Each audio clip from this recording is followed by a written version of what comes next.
Hello everyone, today I'm gonna talk about Ragi. Do you know what is Ragi?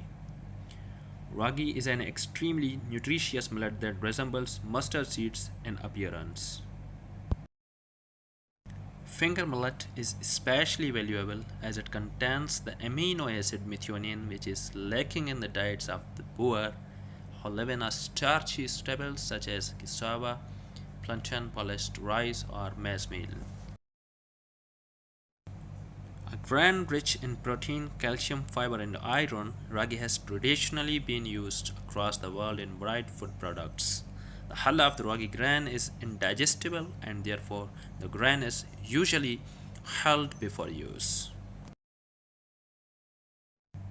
This process doesn't remove or damage the germ and hence the nutritional content is not lost.